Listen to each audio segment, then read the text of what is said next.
Assalamualaikum warahmatullahi wabarakatuh. Izin memperkenalkan diri, nama saya Bella Octavia, NIM 2229022. Di sini saya akan menyampaikan sebuah kultum yang menceritakan tentang kisah Nabi Ismail. Kisah Nabi Ismail dan mukjizat Nabi Ismail. Bagi setiap umat muslim, setiap 1 tahun sekali pasti akan merayakan hari kurban atau dikenal dengan Idul Adha. Pada hari ini akan menyembelih hewan kurban berupa sapi atau kambing atau unta. Di balik terjadinya Idul Adha terdapat kisah dari 2 orang nabi yang dimana mereka berdua memiliki hubungan pertalian darah, yaitu ayah dan anak. Dalam kisah Nabi dan Rasul ini, Nabi Ibrahim AS adalah ayah dari Nabi Ismail AS. Hubungan mereka berbuat patut dicontoh untuk umat muslim, terutama saat menjalankan perintah Allah. Kisah tentang terjadinya Idul Adha ini selalu menarik untuk dibahas setiap tahunnya, terutama pada saat perayaan kurban. Selain itu, kisah dari Nabi Ibrahim AS dan Nabi Ismail AS juga memiliki banyak sekali nilai-nilai yang bisa kita ambil dan digunakan dalam kehidupan sehari-hari, sehingga amalan baik kita bisa bertambah. Berbicara tentang kisah Nabi Ismail AS, tak bisa dilepaskan dari Nabi Ibrahim yang merupakan ayah kandungnya, terutama kisah yang berkaitan dengan munculnya hari raya kurban, Idul Adha. Adanya kisah dari Nabi Ismail AS dan Nabi Ibrahim AS menunjukkan bahwa betapa besarnya rasa cinta anak kepada anaknya. Nabi Ismail AS yang merupakan anak dari Nabi Ibrahim sudah siap menerima agar dirinya disembelih seperti apa yang diperintahkan oleh Allah. Kisah Nabi Ismail hijrah menuju ke Mekah. Siti Sarah adalah siti pertama dari Nabi Ibrahim AS. Tetapi pernikahan mereka berdua belum dikaruniai buah hati. Pada saat itu usia dari Nabi Ibrahim AS dan Siti Sarah sudah terbilang memasuki usia lanjut.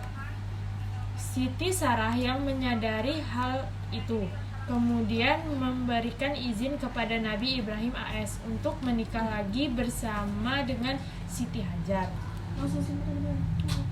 Nabi Ibrahim AS selalu memohon kepada Allah agar diberikan sang buah hati. Doa dari beliau pun dikabulkan oleh Allah. Pernikahan bersama dengan Siti Hajar dikaruniai satu buah hati laki-laki yang diberi nama Ismail. Nama yang diberikan itu mengandung arti yang sangat dalam menurut bahasa Ibrani, yaitu Ismail berarti mendengar dan El berarti adalah, jadi Ismail adalah Allah Maha Mendengar. Nabi Ibrahim AS memberikan nama Ismail karena Allah sudah mendengar dan mengabulkan permohonannya.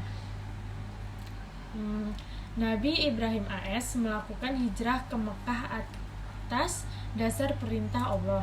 Beliau melakukan hijrah bersama dengan istri kedua yang bernama Siti Hajar dan anaknya Nabi Ismail AS. Perintah dari Allah ini muncul karena Nabi Ibrahim mengambil keputusan setelah melihat istri pertamanya kurang senang dengan kebahagiaan yang dirasakan oleh Nabi Ibrahim AS dan Siti Hajar. Hijrah ke Mekah ini dilakukan dengan menaiki unta. Dan setelah sampai di Mekah, mereka mulai mencari tempat untuk berteduh. Ditemukan sebuah pohon yang bisa digunakan untuk tempat berteduh. Pohon ini adalah pohon dauhah dan mereka pun segera turun dari unta. Nabi Ibrahim AS mulai meninggalkan istri beserta anaknya di bawah pohon dauhah. Sebenarnya Nabi Ibrahim AS tidak tega untuk meninggalkan istri dan anaknya di tempat yang sangat sunyi dan sepi itu. Tetapi semua ini karena perintah Allah, sehingga Nabi Ibrahim AS tidak ingin melanggarnya. Sebelum pergi meninggalkan istri dan anaknya, Nabi Ibrahim berpesan kepada istrinya, tetap bertakwalah kepada Allah yang telah menentukan kehendak-kehendaknya. Percayalah kepada kekuasaan dan rahmat-Nya. Dialah yang memberikan perintah kepadaku untuk membawamu ke sini. Dialah yang akan memberikan perlindungan di tempat yang sunyi ini. Seandainya bukan perintah dan wahyu dari Allah, aku sama tidak tega untuk meninggalkan kamu bersama anakku yang aku cintai. Percayalah, wahai Hajar, bahwa Allah tidak akan melantarkan kalian berdua tanpa perlindungannya. Rahmat dan berkahnya akan selalu turun untuk selamanya, insya Allah. Siti Hajar hanya membawa bekal air minum seadanya dan beberapa biji buah kurma.